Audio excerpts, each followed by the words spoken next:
السلام عليكم ورحمة الله وبركاته. الحمد لله رب العالمين وبه نستعين ولا عدوان إلا على الظالمين. والصلاة والسلام على سيدنا محمد أشرف الأنبياء والمرسلين وعلى آله وصحبه أجمعين. قال رب اشرح لي صدري ويسر لي أمري واحلل عقدة من لساني يفقهوا قولي. سبحانك لا علم لنا إلا ما علمتنا إنك أنت العليم الحكيم ولا حول ولا قوة إلا بالله العلي العظيم. رضيت بالله ربا وبالإسلام دينا وبمحمد صلى الله عليه وسلم نبيا ورسولا وبالقرآن إماما وحفظا.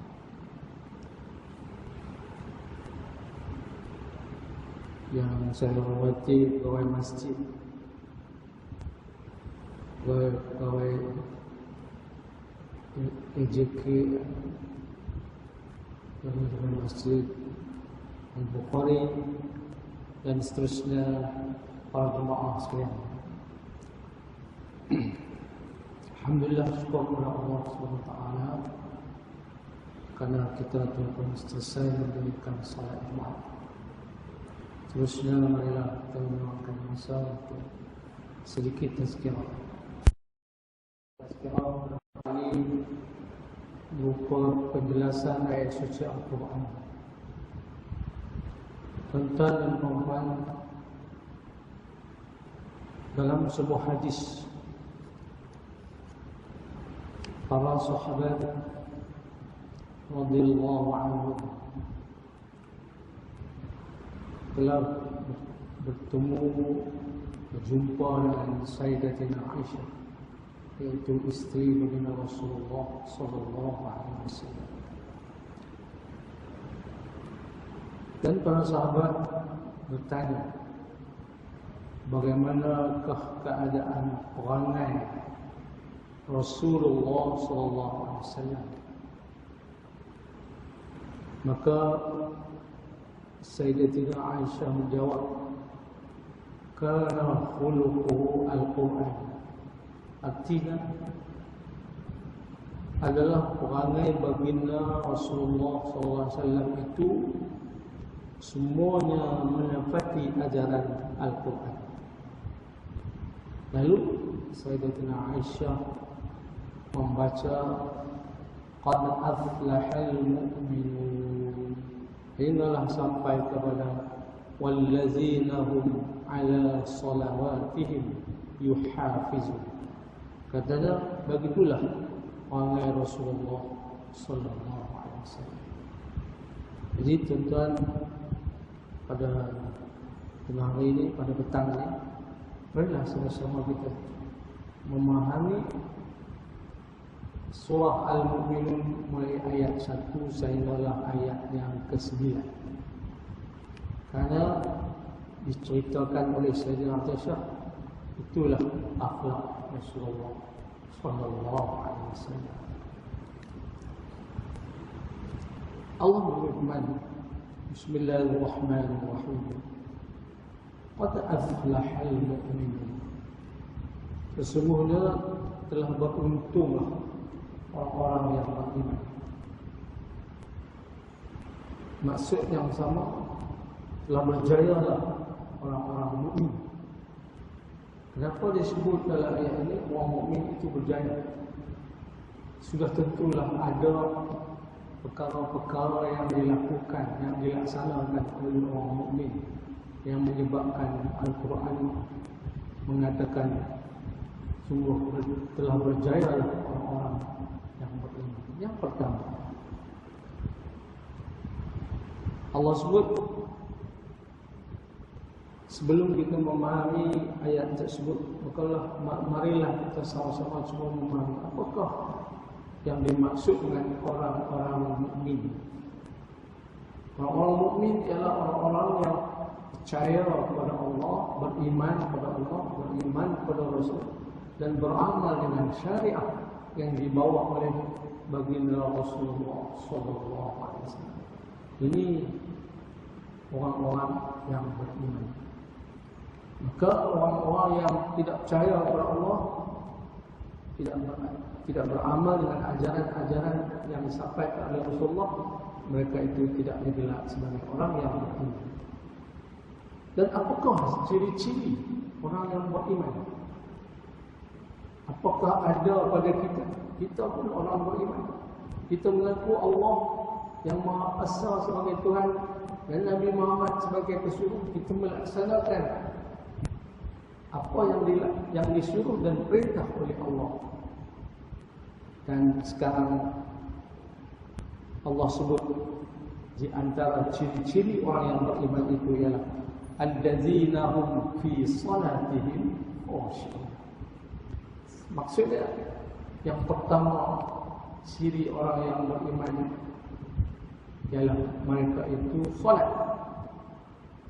dan di hujung Allah sambung salat mereka berada dalam keadaan yang khusyuk. Contohnya, sekarang kita baru saja selesai salat, tua kita reflect balik masa kita sembahyang Jumaat tadi 2 rakaat. Adakah kita khusyuk? Daripada Allahu Akbar sampai Assalamualaikum, adakah kita khusyuk? Jadi sekarang apakah khusyuk? Dan di mana khusyuk itu? Khusyuk itu ialah di hati. Di hati. Dan itu peranan hati. Di antara peranan hati dalam solat ialah rukun qalbi, iaitu kita niat, tempat niat ialah di hati. Lepas itu hati kita tak ada kerja lain dah. Itu rukun qalbi satu tu. Tetapi disebut tempat khusyuk ialah di hati. Jadi dalam masa kita solat ni, yang senang, yang kita khusyuk itu ialah hati mereka, iaitu orang yang beriman tadi. Khusyuk artinya hati mereka kosong dari hal-hal dunia masa solat. Itu gambaran khusyuk. Siapa yang hati dia sembahyang tadi tak ingat perkara yang berkaitan dengan hal dunia, maka itulah maksudnya khusyuk. Tapi apa yang berlaku? Kemungkinan ada orang badan saja sembahyang, hati dia tak sembahyang. Hati dia meninggalkan badan, pergi kat mana? Maka di situ maknanya hati dia tidak ikut solat. Bagi orang yang sembahyang, yang hati dia tak sembahyang, hati dia tak ikut sama, maka dia ibarat macam orang yang badan yang tidak ada nyawa. Semalam dan solat yang tidak khusyuk ini ibarat macam sembahyang yang hanya badan saja sembahyang, hati tidak sembahyang. Baik. Dan dalam penjelasan yang lain yang katakan solat khusyuk itu ialah merendah hati, iaitu perbuatan hati ini tidak bercampur aduk dengan kerja-kerja yang berkaitan dengan hal-hal lain daripada sembahyang. Yang kedua, merendah diri, iaitu perbuatan anggota lahir yang nampak, yang tidak jangan sentiasa fokus kepada sembahyang. Maksudnya kalau tengah sembahyang ni sekejap gerak sana, sekejap lihat sana, sekejap gaul sana gaul, itu maknanya anggota badannya ni tak solat. Kalau solat itu tandanya tidak khusyuk. Dan seterusnya. Yang dikatakan khusyuk itu ialah dia sentiasa ingat kepada Allah ketika sembahyang. Sebab disebut dalam Al-Quran, wa aqimis salata lidulu wa aqimis salata li zikri. Dirikanlah sembahyang untuk mengingati. Allah sebut dalam Al-Quran. Artinya masa kita sembahyang, hanya kita ingat kepada Allah Subhanahu wa taala. Maksudnya tak ada lain yang kita ingat, ialah Allah Subhanahu wa taala. Lalu dalam sembahyang kita membaca ayat Allah. Kita baca Fatihah, kita baca surah, kita menyebut apa yang disebut dalam sembahyang, tasbih, subhana rabbiyal a'la wa bihamdihi subhana rabbiyal azim.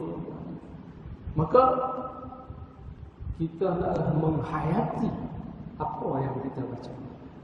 Maksudnya sebelum nak menghayati, kita kena faham. Baca Fatihah, kita kena faham apa yang kita baca. Di antaranya kita baca Alhamdulillahi Rabbil Alamin. Maka kita menghayati ayat tersebut, kita tahu maksudnya segala puji bagi Allah, Tuhan sekalian. Hendaklah ingat bahawa Allah kata kita hanya memuji Allah, kerana Allah lah yang mencipta kita, Allah lah yang mengatur perjalanan hidup kita, Allah lah yang memberi rezeki kepada kita, dan Allah lah yang memberi kita nikmat-nikmat lain, kejayaan, kebahagiaan, keselamatan, dan juga Allah lah yang mematikan. Jadi bila kita faham dan kita menghayati apa yang kita baca, kompak sembahyang kita itu akan menjadi lebih khusyuk, karena kita sentiasa memahami, dan bila kita faham akan lahirlah rahsia-rahsia keagungan Allah Subhanahu wa taala. Maka pada ketika itu kita akan menjadi seorang hamba yang muslim, yang mukmin, yang sentiasa takut kepada Allah Subhanahu wa taala. Ini yang kita sembahyang yang berkualiti. Jadi orang yang sembahyang yang tidak khusyuk, maka namanya sembahyang tapi tak berkualiti. Lalu ada orang tanya, bagaimana keadaan orang yang sembahyang tak khusyuk dari segi hukum? Maka Imam Ghazali, seorang ulama, dia kata khusyuk itu merupakan kemestian ataupun fardu dalam sembahyang, kata Imam Ghazali.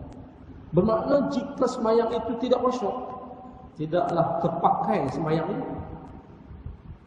Dan inilah yang dimaksudkan dengan ayat allazina hum fi salatihim khashi'un. Ini yang dimaksudkan dengan Imam Ghazali tentang khusyuk dalam sembahyang. Jelasnya orang-orang mukmin yang berjaya ialah kerana khusyuk di dalam sembahyang. Dan jika tidak khusyuk, berarti dia gagal. Ini tuan-tuan, kita duduk sembahyang 40 tahun dah, ada yang 50 tahun dah, yang adik-adik ni tak sampai lagi, tapi duduk sembahyang lah. Maka kita juga ingat, pastikan setiap kali kita sembahyang mesti kena khusyuk. Baik, pendapat Imam Ghazali mengenai kemestian khusyuk di dalam sembahyang itu bertentangan dengan kebanyakan jumhur ulama dan persepakatan ataupun ijma' ulama fiqh yang menetapkan khusyuk tidak menjadi syarat wajib sembahyang, hanya menjadi syarat untuk mendapat pahala daripada Allah dan mencapai keredaan. Berarti sembahyang tanpa khusyuk adalah sah. Tetapi jika dengan khusyuk, maka dia akan jadi lebih utama. Tuan, kata majoriti ulama, sembahyang yang tidak khusyuk sah, sebab khusyuk tidak termasuk dalam rukun solat.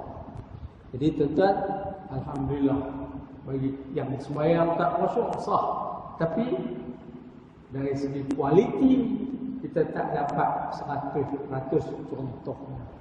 Maka kita naklah sembahyang kita supaya menjadi sembahyang yang berkualiti. Sudah tentu, sebab sembahyang yang berkualiti akan menjadi lebih baik. Dia boleh membawa kita menjadi orang yang sentiasa takwa kepada Allah, yang disebut innas salata tanha 'anil fahsya'i wal munkar. Siapa yang mendirikan sembahyang, sesungguhnya sembahyang itu mencegah kita daripada melakukan perkara keji dan maksiat. Itu sembahyang yang berkualiti. Terusnya disebut di dalam ayat yang berikut, yaitu ciri-ciri orang yang beriman yang berikut ialah walladzina hum 'anil lagwi mu'ridun, yaitu orang-orang yang katakan 'anil lagwi itu mereka meninggalkan segala sesuatu yang tidak ada kebaikan dalam diri.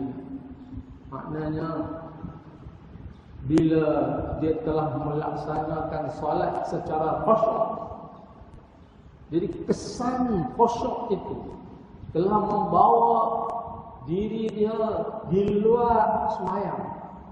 Maksudnya tadi dalam sembahyang, di luar sembahyang, kesan daripada khusyuk itu dia menjadi orang yang tak melaksanakan kerja-kerja yang mendatangkan sia-sia, tidak mendapat pahala. Sia-sia dia tak buat.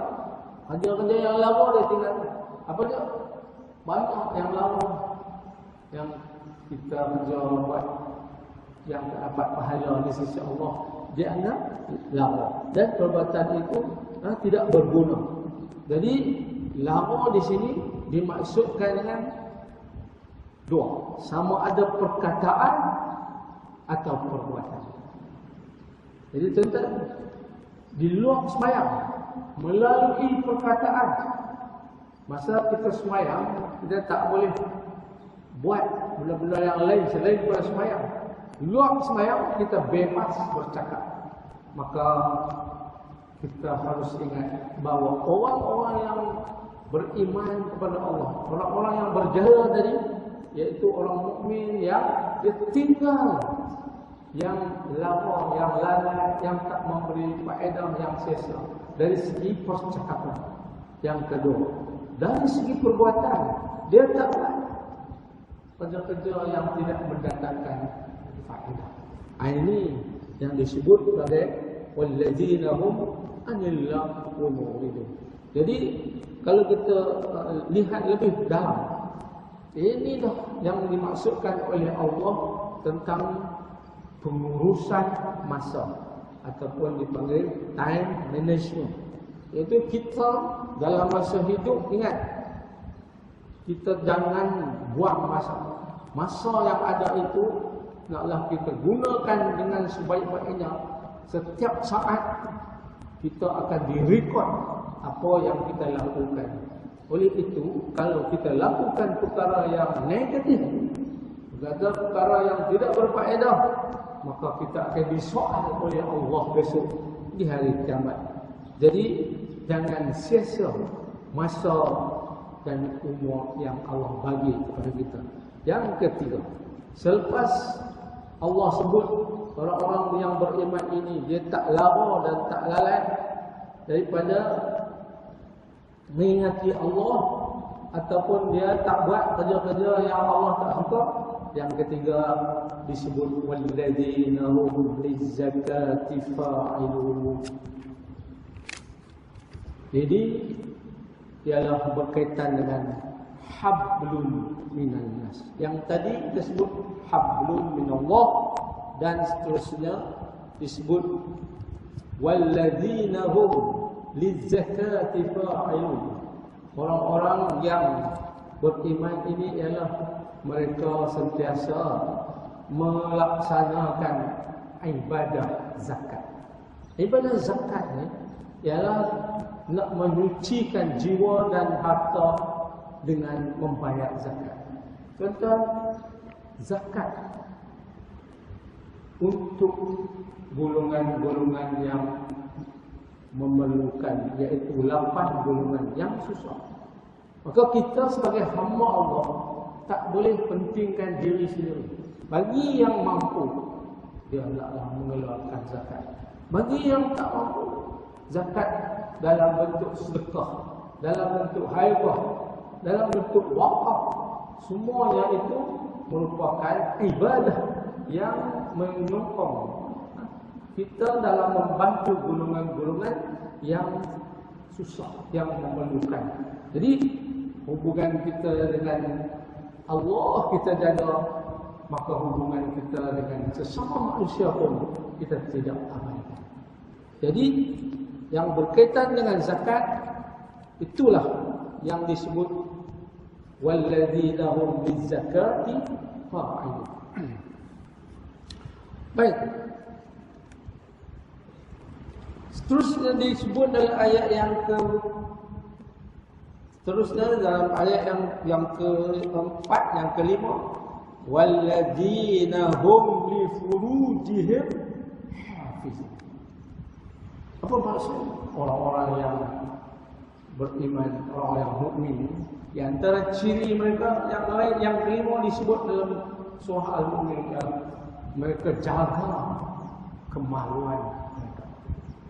Tuan-tuan, ingat dalam kehidupan ini kita manusia, Allah kurniakan akal. Satu lagi, Allah kurniakan nafsu. Hebat kita. Kemudian kalau bandingkan dengan malaikat, malaikat hanya ada akal, tak ada nafsu. Sebab tu malaikat hanya buat apa yang Allah suruh. Dia tak ada kata nak buat apa yang Allah tak suruh. Tak ada nafsu. Jadi kalau bandingkan dengan binatang, binatang tak ada akal, ada nafsu. Kalau ada akal pun hanya terhad. Akal dia hanya berfikir macam mana nak makan, macam mana nak survive kehidupan, macam mana nak menambahkan zuriat. Jadi kita sebagai hamba Allah, manusia, Allah kurniakan pada kita akal dan nafsu. Dan nafsu ialah sentiasa mengajak kita kepada kerja-kerja yang tidak baik. Tetapi Allah Subhanahu wa taala memelihara manusia dengan menunjuk jalan bagaimana nak menyelesaikan isu nafsu, iaitu orang-orang yang beriman ini dia tidak menyalahgunakan nafsu, tidak melakukan perkara-perkara yang Allah larang. Jadi mereka pelihara nafsu mereka, tapi cara untuk memuaskan nafsu yang Allah tunjuk bagi orang yang ada isteri, dia kena memuaskan nafsu melalui isteri dia. Dan ada lagi disebut sebagai hamba sahaya. Zaman sekarang tak ada hamba. Dan bagi yang melampau, yang menyalahgunakan nafsu, iaitu memuaskan nafsu mereka ke jalan yang tidak Allah redha, itu Allah memberi hukuman yang berat, seperti berzina, melakukan hubungan seks secara yang tidak diredai oleh Allah, berzina dan sebagainya. Itu yang kelima. Seterusnya bagi ayat yang berikutnya, iaitu yang ke-8 disebut sini, walladzina hum li amanatihim wa ahdihim ra'un. Di antara ciri-ciri orang yang bertakwa, orang mukmin yang berjaya, ialah mereka menunaikan amanah dan janji yang mereka laksanakan. Dua menunaikan amanah yang disebutkan amanah ini sama ada amanah dengan Allah dan amanah dengan sesama manusia. Yang dikatakan amanah dengan Allah ialah Allah perintahkan kita supaya melaksanakan hukum-hukum Allah seperti salat, puasa, zakat, haji. Itu amanah dengan Allah Subhanahu wa taala. Jadi amanah itu dikenakan kepada orang-orang yang disebut sebagai orang yang cukup umur, yang berakal, yang mempunyai sifat iaitu sampai surat Islam. Dan satu lagi ialah orang yang tidak buta dan tidak bisu. Ini dipanggil orang yang cukup syarat menanggung hukum-hukum Allah Subhanahu wa taala. Dan juga orang yang menunaikan janji yang dijanjikan dengan sesama manusia. Seperti mana bila dia sudah bekerja, dia melaksanakan tugas dengan penuh amanah. Dan dia tidak cuai dalam tugas-tugas yang diperintahkan. Dan yang akhir sekali, walladzina hum ala salawatihim yuhafizun. Mereka yang memelihara waktu solat. Contoh tadi awal tadi Allah sebut walladzina hum ala salawatihim yuhafizun. Yang awal tadi Allah kata walladzina hum ala salatihim khushu'un. Yang tadi kualiti solat. Yang ini disebut kewajipan solat itu dia tidak abaikan. Artinya dia tunaikan solat itu mengikut waktunya, memenuhi syarat dan rukunnya, dan dia melaksanakan solat itu walaupun dalam keadaan tak sihat, dia boleh melaksanakan solat dengan cara seperti duduk, tidur dan sebagainya. Artinya dia tak tinggal solat. Inilah yang kata yuhafizun, memelihara solat. Walaupun sakit, walaupun dia berada di perantauan, musafir, dia laksanakan solat. Tak tinggal. Ini ciri orang-orang yang dia jaga sebagai orang yang mukmin. Dan yang akhir sekali Allah sebut ulaika humul warisun. Orang-orang yang telah melaksanakan apa yang kita sebut tadi. Yang pertama mereka solat dalam keadaan khusyuk. Yang kedua mereka tak melaksanakan kerja-kerja yang sia-sia. Yang ketiga mereka mengeluarkan zakat. Mereka memelihara kemaluan. Dan mereka melaksanakan amanah dan janji. Dan yang akhir sekali mereka menjaga waktu solat. Inilah yang disebut ulaika humul warisun. Orang-orang yang mewarisi pusaka, iaitu alladzina yarisuna al-firdaus biha khalidun, yang mempusakai syurga firdaus sedang mereka kekal di dalamnya. Dan inilah yang dikatakan angai ataupun keadaan sikap Rasulullah yang mana disebut khuluquhu al-Quran. Akhlak Rasulullah itu Al-Quran itu sendiri. Jadi kita lihat balik apa yang disebutkan dalam surah Al-Mu'min, inilah yang dikatakan akhlak Rasulullah. Oleh itu sebagai penutup hendaklah kita ingat ada sebuah hadis Rasulullah sallallahu alaihi wasallam, dan di dalam hadis ini disebut Nabi bersabda, siapa yang beramal dengan ayat 1 sampai ayat 10 surah Al-Mu'min itu, dia pasti akan mendapat balasan syurga. Ini janji yang disebut oleh Nabi kita Muhammad sallallahu alaihi wasallam. Apa yang penting kita kena buat apa yang dimaksudkan dalam ayat tadi, dan kalau tak boleh buat semua, jangan tinggal sini. Kita nak latih diri kita supaya menjadi hamba Allah yang bertakwa. Dikatakan wa tazawwadu fa inna khairaz zadi taqwa. Sebaik-baik perkalaan ialah takwa. Aqulu qawli hadza wa astaghfirullah li wa lakum. Wassalamu alaikum warahmatullahi wabarakatuh. Bismillahirrahmanirrahim. Allahumma arhamna bil Qur'an waj'alhu lana imaman wa nuran wa hudan wa rahmah. Allahumma zakkirna minhu ma nasina wa 'allimna minhu ma jahilna warzuqna tilawatahu ana al-layli wa atrafana waj'alhu lana hujjatan ya rabbal alamin. Wa sallallahu ala sayyidina Muhammad wa ala alihi wa sahbihi ajma'in. Alhamdulillahi rabbil alamin. Taqabbal Allahu minkum